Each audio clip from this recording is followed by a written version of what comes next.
Welcome to mentor zone. अगर आपने हमारे ग्रुप को सब्सक्राइब नहीं किया है तो पहले से सब्सक्राइब कर लें और बेल आइकन को प्रेस कर दें ताकि हर नई आने वाली वीडियो आप तक पहुंच सके।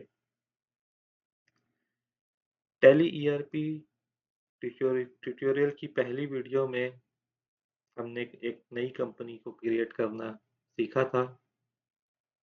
आज इसकी दूसरी वीडियो में हम जिसका अकाउंटिंग प्रोसीजर है, जो अकाउंटिंग एंट्रीज परफॉर्म होती हैं और उसमें स्पेशली जो ग्रुप्स है उसको समझेंगे।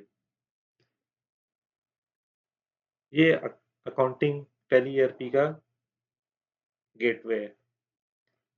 इसमें आप अकाउंट्स इन्फो पे क्लिक करते हैं मास्टर्स डेटा में, जो कि हम यहाँ क्रिएट कर सकते हैं। तो आपको ये ऑप्शन सबसे पहला नजर आएगा ग्रुप्स का।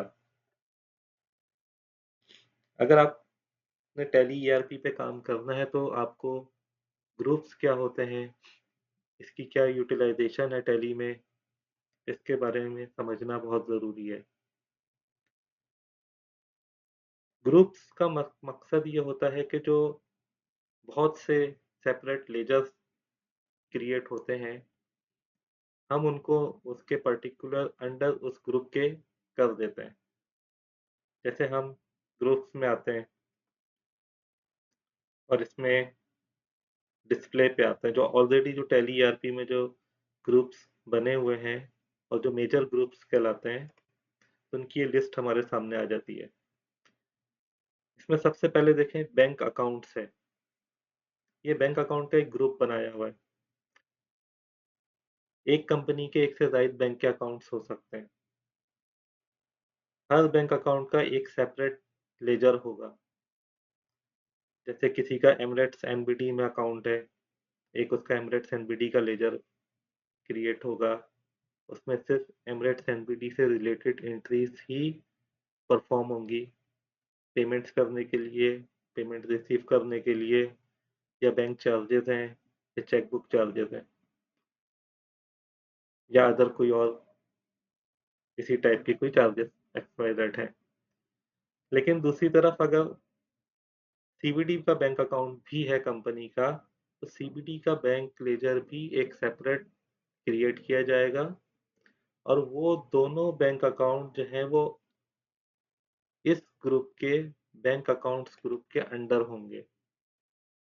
तो नेक्स्ट वीडियो में जब हम लेजर क्रिएशन पे आएंगे तो फिर हम लेजर क्रिएट जो करते हैं और उसमें जब हम बैंक ग्रुप सिलेक्ट करते हैं वो समझेंगे। तो हम बैंक अकाउंट्स को सिलेक्ट अब इंटर किया तो ग्रुप का नाम है बैंक अकाउंट्स।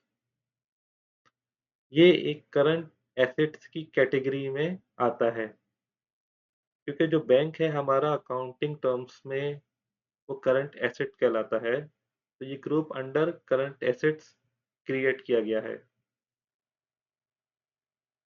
अब हम दूसरा ग्रुप देख लेते हैं। जैसे ये है एक बैंक ओडी। अगर हम इसको देखते हैं बैंक ओडी अकाउंट, हम इसको ओपन करते हैं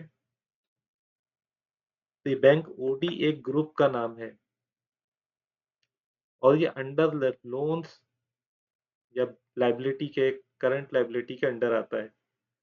वो किस वजह से कि अगर कोई कंपनी ओवरड्राफ्ट की फैसिलिटी अवेल करती है किसी बैंक से और बैंक उसको फैसिलिटी प्रोवाइड करता है और उसके अगेंस्ट में जो चार्जेस होते हैं तो वो लाइबिलिटी में काउंट होंगे, क्योंकि वो कंपनी ने उस बैंक को पे करने हैं। मिसाल के तौर पे ओवरड्राफ्ट की फैसिलिटी है कंपनी की, एक चेक पीडीसी चेक रिसीव करती है कंपनी, चेक की डेट 2 हफ्ते बाद की है और वो चेक कैश करा लेती है कंपनी ओवरड्राफ्ट में, या चेक बैंक में आया, कंपनी ने चेक इशू किया हुआ था, फंड्स इतने अवेलेबल नहीं थे कंपनी के अकाउंट में, लेकिन ओवरड्राफ्ट की फैसिलिटी बैंक से अवेल की हुई थी कंपनी ने, तो बैंक उस चेक को रिटर्न नहीं करेगा, डिसऑनर नहीं करेगा, बल्कि वो उस चेक को क्लियर कर देगा और उसमें जो ओवरड्राफ्ट यानी जो आप अमाउंट से ज़्यादा जो पैसे उसने पे कर दिए बैंक ने, जो कि फंड नहीं था कंपनी के पास, तो वो उसको चार्ज करेगा, कंपनी से उसकी एक्स्ट्रा चार्जेस लेगा। तो उसको उस ऐसे चार्जेस में ये ग्रुप जो बना है, ये अंडर लोन्स में आता है या करंट लायबिलिटी में आ रहा है। तो दोनों की नेचर सेम डिफरेंट हो जाती है। एक बैंक अकाउंट वो है जिसमें हमारे अपने पैसे रखे हुए हैं, वो हमारे लिए करंट एसेट है। एक बैंक अकाउंट वो है जो कि बैंक हमारी बिहाफ पे पेमेंट कर रहा है, हमारे अकाउंट में वो फंड्स नहीं है, तो वो करंट लायबिलिटी में के ग्रुप में आ रहा है। अब ये लोन्स का जो बैंक ओडी है, इसमें एक से ज्यादा बैंक्स हैं, ये ग्रुप है, और इसमें डिफरेंट लेजर्स, जितने हमारे बैंक्स हैं जिनसे हमने ओडी ली हुई है, वो सब के लेजर इसके अंदर फाल कर रहे हैं, जिन जिनसे हमने ओडी फैसिलिटी ली हुई है। इसी तरह हम देखते हैं कि करंट एसेट्स का एक हेड है, ये प्राइमरी कैटेगरी है। अभी हमने क्या देखा, ये करंट एसेट्स है, ये ग्रुप है। अब इसमें करंट एसेट के अंदर हमारे पास देखते हैं, ये बैंक भी इसी करंट एसेट में आएगा, कैश इन हैंड है, ये भी इसी में आ रहा है, और इसके अलावा जो दूसरी करंट एसेट्स से रिलेटेड जो चीज़ें हैं, वो इस करंट एसेट के ग्रुप में आएंगी, और ये प्राइमरी कैटेगरी है। ये खुद एक एंटिटी है, ये किसी के अंडर में नहीं है, ये खुद एक है। बैलेंस शीट में हम देखेंगे तो ये करंट एसेट्स के नाम से एक मेन हेड होगा, उसके नीचे सब हेड होंगे। वो सब हेड कौन से होंगे? बैंक का हेड होगा, ये under current assets. Cash in hand का हेड होगा। इसके अलावा दूसरी जो है हमारी इन्वेंट्री जो आती है,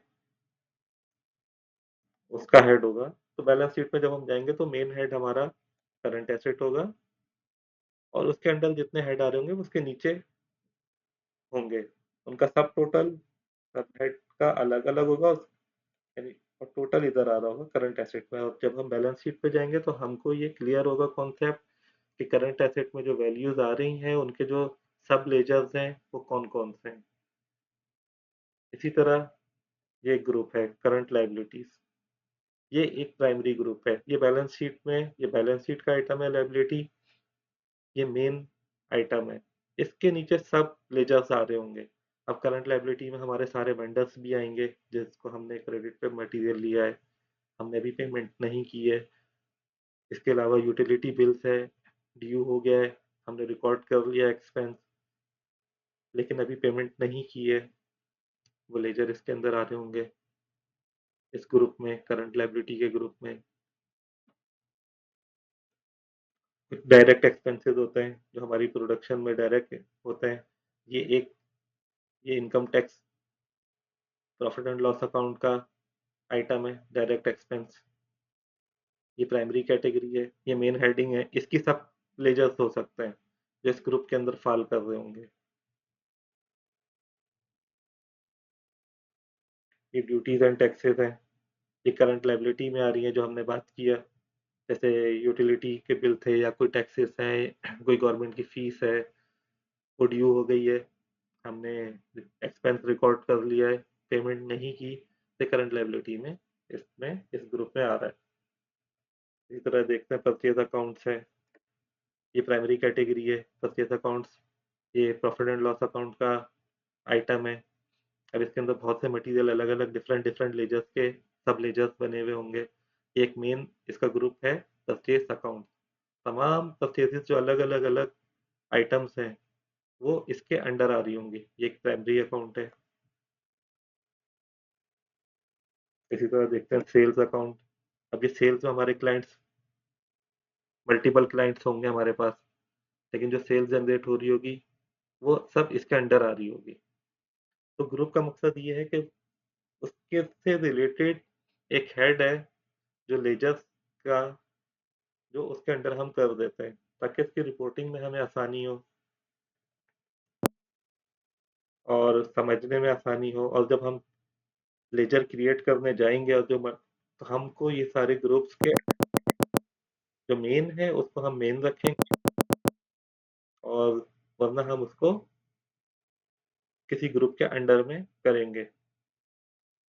तो आज हमने ये समझा कि टैली ईआरपी में काम करने के लिए सबसे पहले हमें ग्रुप्स को समझना ज़रूरी है और जो मेन ग्रुप्स हैं बैलेंस शीट के और प्रॉफिट एंड लॉस अकाउंट्स के, वो आज हमने देखे कि टैली में ग्रुप्स किस तरह काम करते हैं और ये आगे चल के हम देखेंगे किस किस तरह हम इसको अपनी रिपोर्टिंग में यूज़ कर सकते हैं। वीडियो को आखिर तक देखने का बहुत शुक्रिया।